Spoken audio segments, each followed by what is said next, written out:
자, 오늘 우리에게 허락하신 하나님의 말씀은 사도행전 16장 19절에서 26절까지의 말씀입니다. 사도행전 16장 19절에서 26절까지의 말씀입니다. 제가 가진 성경으로는 신약 215면이 됩니다. 사도행전 16장 19절에서 26절까지의 말씀. 우리 다 찾으신 줄 알고 19절에서 26절까지의 말씀을 제가 한 절, 여러분들이 한 절 교독하시도록 하시겠습니다. 제가 먼저 읽도록 하겠습니다. 여종의 주인들은 자기 수익의 소망이 끊어진 것을 보고 바울과 실라를 붙잡아 장터로 관리들에게 끌어갔다가 상관들 앞에 데리고 가서 말하되 이 사람들이 유대인인데 우리 성을 심히 요란하게 하여 로마 사람인 우리가 받지도 못하고 행하지도 못할 풍속을 전한다 하거늘 우리가 일제히 일어나 고발하니 상관들이 옷을 찢어버리고 매로 치라 하여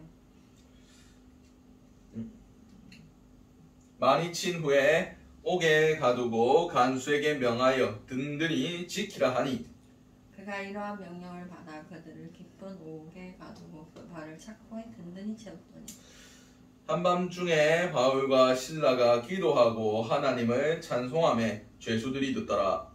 이에 갑자기 큰 지진이 나서 옥토가 움직이고 문이 곧다 열리며 모든 사람의 메인 것이 다 벗어진지라. 아멘. 오늘 우리가 허락하신 사도행전 16장 19절에서 26절까지의 말씀을 가지고 감옥 안에서의 자유라는 제목으로 함께 은혜를 나눴으면 좋겠습니다. 사도행전 19장은 이제 2차 전도 여행을 출발하는 시점입니다.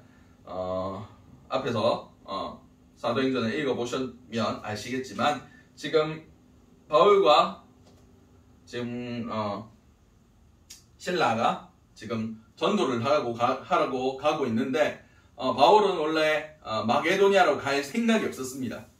그냥 소아시아, 그러니까 지금의 터키 지역, 그 지역에 전도하려고 했어요. 아마 에베소를 전도하려고 준비하고 있었던 것 같습니다. 왜냐하면 마게도니아, 그 아시아 지역에서 가장 큰 성읍이 에베소였기 때문입니다. 근데 에베소로 내려가려고 하는데 성령이 막았다라고 성경 기록하고 있습니다. 그래서 꿈에 마게도니아 사람이 나와가지고 와서 도우라, 건너와서 도와라, 막 이런 꿈을 꾸고 그게 하나님의 음성이라 생각하고 자신이 계획했던 그런 소아시아 전도를 접어두고 이제 마게도니아 지역으로 넘어갔습니다. 마게도니아는 지금도 있는 국가입니다. 근데 당시에는 굉장히 큰 지역이었어요.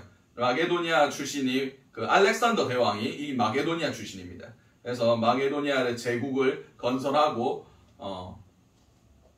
그렇게 영토를 확장했지만 로마의 속국이 되고 그 모든 지역을 마게도니아 지역이다. 지금으로 얘기하면 지금 이 빌립보 지역이 있는 곳은 지금 그리스의 영토가 되어 있습니다. 그리스가 확장을 해가지고. 근데 당시에는 마게도니아 지역이라고 불렀습니다.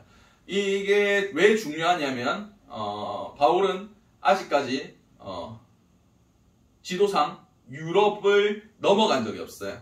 그러니까 지중해와 에게해, 그것을 넘어가면 이제 그리스와 로마가 나오고 완전한 헬라 문화권으로 들어가는 겁니다.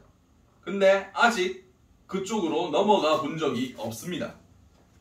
그래서 오늘 본문에도 보면 아시겠지만 그 전에 빌립보에 도착해서 기도할 곳이 없어가지고 기도할 곳을 찾으러 돌아다니는 모습을 볼 수 있습니다. 이것은 그 빌립보라는 도시에 회당이 없었다는 소리입니다. 그래서 유대인들이 그리 많이 상주하고 있는 도시가 아니었습니다. 그만큼 헬라 문화권이 훨씬 더 강한 완전한 이방인들의 도시가 이 빌립보 도시였습니다. 그리고 이 빌립보는 마게도니아에서 제일 큰 성이라고 성경 기록하고 있습니다. 다시 말해서 이 빌립보에서의 전도가 2차 전도 여행에서 아주 큰 의미를 가지고 있었다는 겁니다. 성령께서 이끄셨고, 그리고 한 번도 가보지 않은 지역, 한 번도 만나보지 않은 사람들을 바울이 이제 전도해야 하는 상황 가운데 전혀 다른 문화권에 있는 사람들을 만나고 전혀 다른 사람들에게 전도하고 지금까지의 복음을 전했던 시스템과는 전혀 다른 시스템으로 전도를 해야 되는 그런 상황 가운데 있습니다. 그래서 기도하는 곳을 찾다가 자주장수 루디아를 만나고 그가 하나님을 알고 있는 사람이었습니다. 그래서 그가 하나님께 기도하는 가운데 예수 그리스도의 복음을 증거함으로 그가 세례를 받고 그 가정이 구원을 받고 그의 집에 머물면서 있는 가운데 이제 오늘 본문 바로 앞에 보면 바울과 실라가 기도하는 곳에 가다가 점치는 귀신 들린 여종 하나를 만납니다. 그가 계속 따라다니면서 이 사람들은 지극히 높으신 하나님의 종으로서 구원의 길을 너희에게 전파하는 자라 하면서 계속 떠들면서 바울과 실라를 쫓아다녔습니다. 그래서 바울과 실라가 계속 쫓아다니니까 괴로워서 그 귀신에게 명하여 귀신이 떠나가게 하였습니다. 근데 이 여종이 어떤 사람이었냐면 그 빌립보 지역에서 유명한 사람이었습니다. 그래서 종의 주인이 이 귀신 들린 여종에게 점을 치게 해서 귀신의 점, 귀신이 귀신같이 알아맞추는 그 점을 이용해서 돈을 많이 벌었던 것 같습니다. 근데 오늘 본문 19절에 보면 여종의 주인들은 자기의 수익에 소망이 끊어진 것을 보고 바울과 실라를 붙잡아 장터로 관리들에게 끌어갔다가 라고 말씀하고 있습니다. 당시에 노예에 대한 인식이 그러했습니다. 노예는 그냥 말을 알아듣는 가축에 불과했어요. 한 영혼이라고 인식되지 않았습니다. 그런데 예수 그리스도의 복음 안에서는 한 영혼이고 하나님이 구원을 반드시 하나님께서 구원하시기를 원하시는 한 영혼이라는 인식이 있었지만 당시에 헬라 문화권, 로마 문화권에 있는 사람들은 그냥 여종은 생명조차 중요하지 않고 그냥 내가 이 여종을 통해서 돈을 벌 수 있는 그것이 끊어졌다 하면서 바울과 실라를 고소하기 시작합니다. 여기서 장터로 관리들에게 끌어갔다라는 성경이 기록하고 있는데 여기서 장터란 것은 우리 아고라였습니다. 아고라가 요새 다움에 아고라가 있죠. 그래서 사람들이 여러 가지 의견들을 나누고 어떤 사람이 한 주제를 던지면 거기에 대해서 댓글을 달고 자기의 의견을 표출하는 그런 곳이 지금 아고라라고 얘기하고 있지만 이게 헬라어에서 나온 겁니다. 아고라가 여기서 장터라고 기록되어 있지만 사람들이 모여서 장사하는 곳도 장터라고 번역할 수도 있지만 그게 넓은 광장이었습니다. 광장에서 사람들이 모여서 자신의 생각들을 나누고 그 나라, 그 성읍을 중대한 중대한 사안 같은 것들을 회의하고 토론하고 그것에 대해서 시민들의 의견을 모으고 그리고 여기에 관청들도 많았고 여기에 철학자들도 사람들이 와가지고 자신이 가진 철학들을 나누고 하는 그런 것이었습니다. 이 장터는 그 도시의 모든 행정과 상업과 사람들이 모이는 중심지였습니다. 이곳으로 바울과 실라를 끌고 갔습니다. 20절 말씀에 상관들 앞에 데리고 가서 말하되 이 사람들이 유대인인데 우리 성을 심히 요란하게 하여 로마 사람인 우리가 받지도 못하고 행하지도 못할 풍속을 전한다 하거늘. 아멘. 오늘 본문에서 그를 데리고 가서 세 가지의 것들로 고발을 합니다. 처음은 이 사람이 유대인들이다. 그리고 우리의 성을 심히 요란하게 한다. 그리고 로마 사람인 우리가 받지도 못하고 행하지도 못할 풍속을 전한다 라고 얘기했습니다. 하나하나 뜯어보겠습니다. 우선은 바울은 유대인이긴 하지만 로마 시민권자였습니다. 그리고 실라는 유대인도 아니었습니다. 이방인 개종자였습니다. 다시 말해서 이 사람들이 유대인이다. 라고 하는 말은 틀린 말입니다. 근데 당시에 반유대주의 사상이 헬라 문화권 안에, 로마 안에 팽배했습니다. 그 글라디우스 칙령이라고 해서 도리스길라와 아굴라 부부도 로마 안에 있었던 시민인데 유대인들을 모함해서 쫓아내는 그것 때문에 로마에 있지 못하고 쫓겨나는 사건도 있습니다. 그들이 다신교 신앙으로서 그리고 황제 숭배에 대해서 거부하는 반동분자다 하는 그런 의견들이 많았기 때문에 유대인들에 대해서 반유대주의가 팽배하고 있는 상황이었습니다. 그리고 우리의 성을 심히 요란하게 한다 라고 얘기하고, 우리가 받지도 못할, 로마에 있는 우리가 받지도 못하고 행하지도 못할 풍속을 전한다고 했는데, 위에 본문을 잘 읽어보면 믿는 사람, 하나님을 아는 사람에게만 전도를 했지 이방인들에게는 전도한 내용들이 별로 나오지 않습니다. 다시 말해서 이 모든 얘기들은 거짓된 모함이라고 할 수 있습니다. 계속해서 보도록 하겠습니다.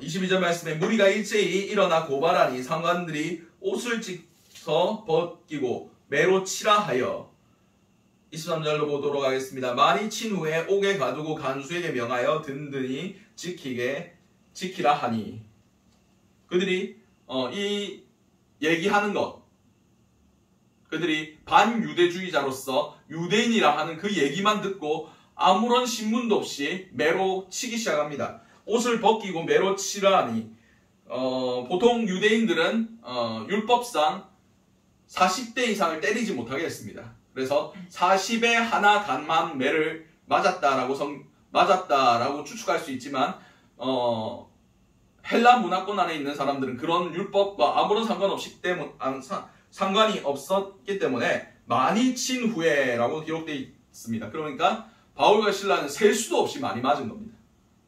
엄청나게 많이 맞은 겁니다.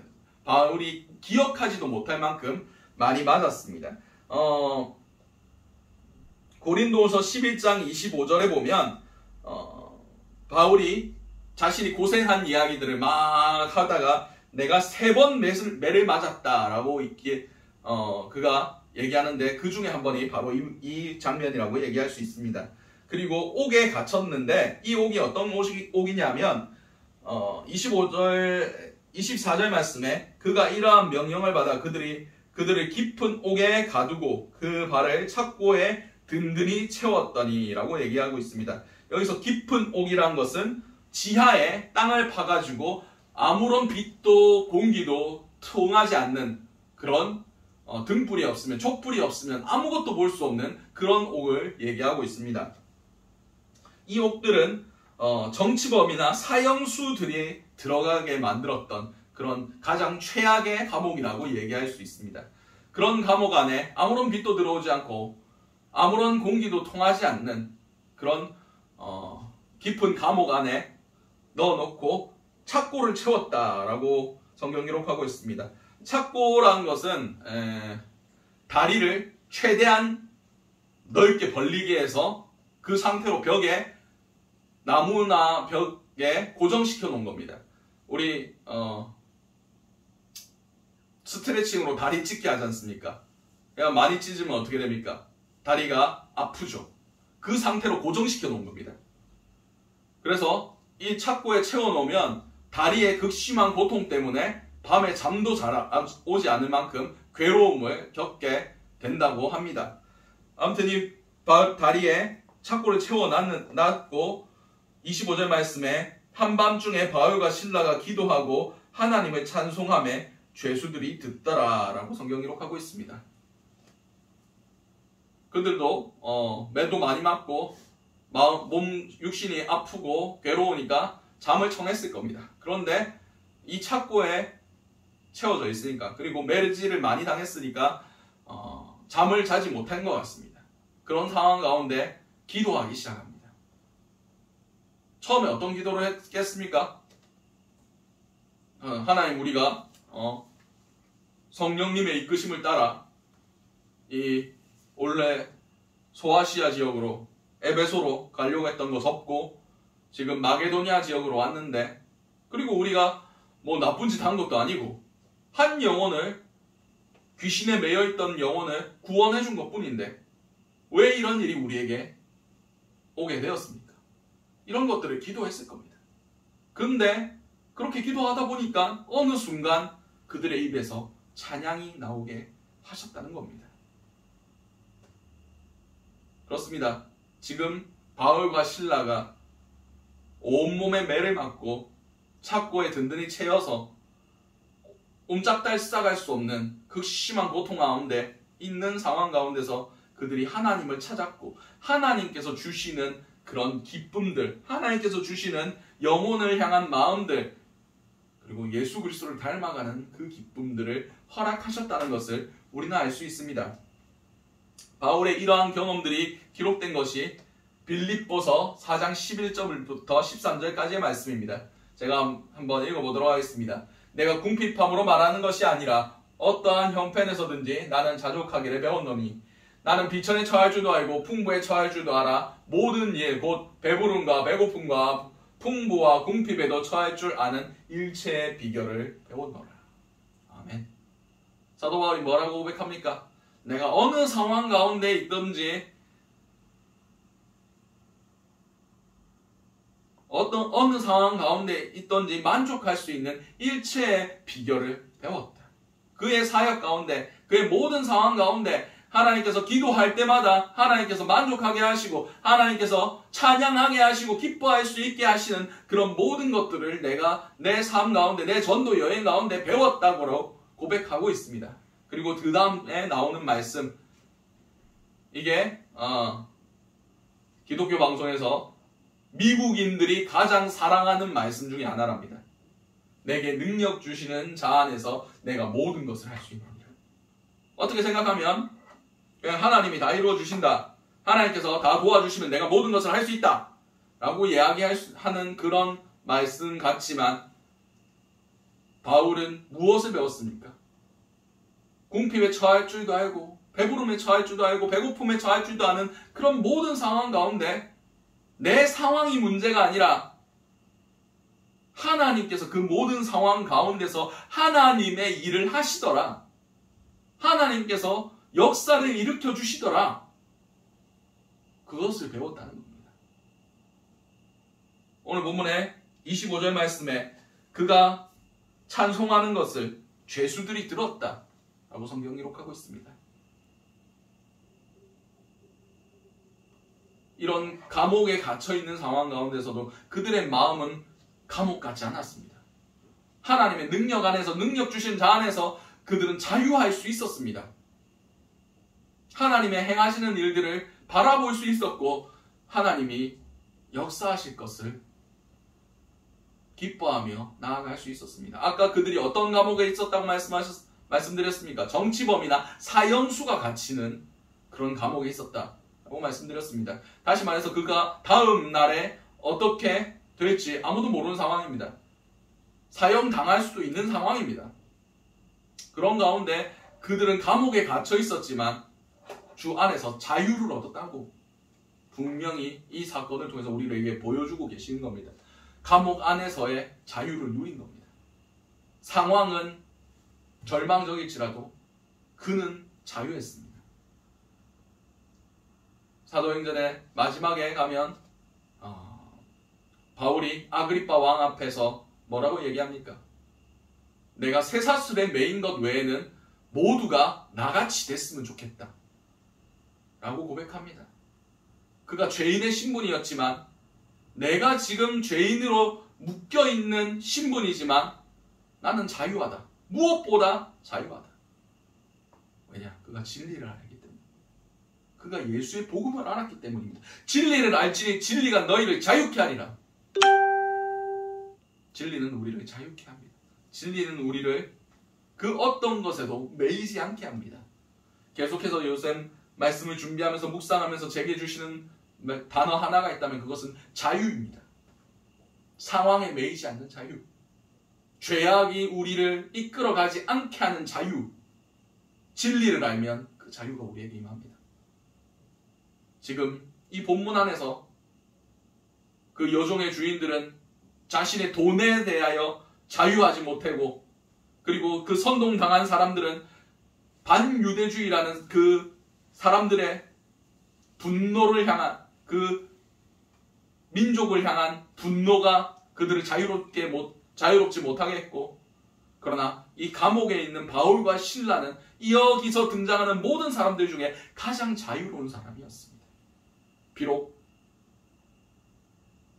온몸에 매질을 당하고 정치범이나 사형수가 갇히는 감옥 안에 있었지만 그가 기도함으로, 찬양함으로 자신의 자유함을 선포했다는 겁니다.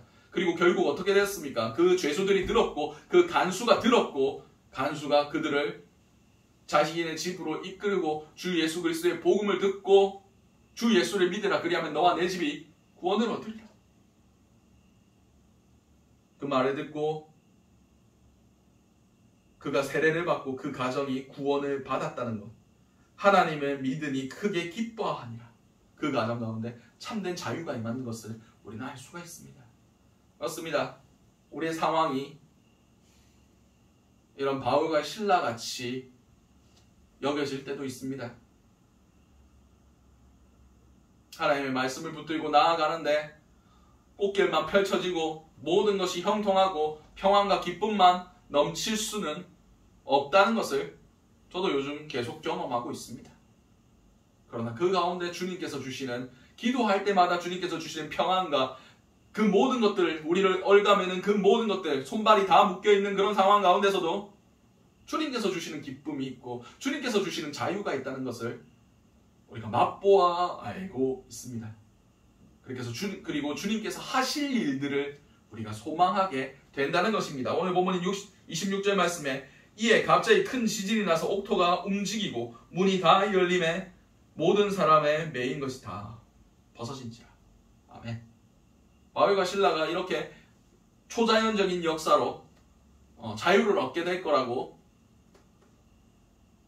그것을 놓고 기도하겠습니까? 아니었을 겁니다.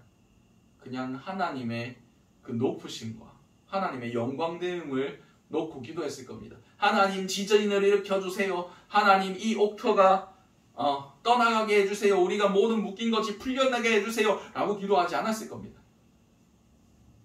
우리가 하나님의 말씀 붙들고 하나님의 복음을 전하여, 예수 그리스도의 복음을 전하여 이 땅에 왔습니다. 주님, 우리 복음 전도가 막히지 않게 해주시고 구원받을 영혼들이 구원받게 해주십시오. 이런 기도를 올려드렸을 거라고 저는 믿고 있습니다. 그리고 하나님의 이름을 높이고 하나님께 영광을 돌렸더니 하나님께서 그 가운데서도 죄수들이 그 찬양을 듣게 하시고 간수들이 그 찬양을 듣게 하시고 결국 그 간수가, 그의 가정이 구원받게 하셨다는 것을 우리는 성경을 통해서 알 수가 있습니다. 자유한 자만이 자유를 선포할 수 있습니다. 자유한 자만이 매여 있는 자들을 구원할 수가 있습니다. 바로 그런데 우리 모든 생명수교회 성도들은 참된 자유를 누리시기 바랍니다. 참된 자유함 안에서 주님을 찬양할 수 있으시길 바랍니다. 우리가 참된 자유 안에서 참된 기쁨과 참된 기쁨의 예배와 참된 주님을 향한 찬양이 흘러 넘칠 때 그 세상의 그 어떤 것도 우리를 막지 못할 겁니다. 내게 능력 주시는 자 안에서 내가 모든 것을 할 수 있다. 주님 주시는 뜻 안에서 내 상황이 어떠하든지 주님께서 나를 통하여 주의 나라와 주의 의를 이루어 나아가실 것이라는 것을 믿고 의지하실 수 있는 저 여러분들이 되시기 바랍니다. 기도하시겠습니다. 사랑과 은혜가 충만하신 아버지, 은혜를 너무나 감사드립니다. 바울과 실라가 그 감옥 속에서도 참된 자유함을 얻고 주님께 기도하며 주님을 찬양했던 모습들을 우리가 본받기 원합니다. 주여, 우리의 상황 가운데 깊은 옥에 가두어지고 정말 착고가 든든히 차여있는 그런 상황 가운데 있지라도 주님께서 우리를 통해서 하실 놀라운 일들을 바라보며 내게 능력 주시는 자 안에서 내가 모든 것을 할 수 있느니라 라고 고백할 수 있는 우리의 삶이 될 수 있게 주님께서 붙들어 주시옵소서. 이 모든 것들 살아계신 우리 주 예수 그리스도 이름으로 기도드렸습니다. 아멘.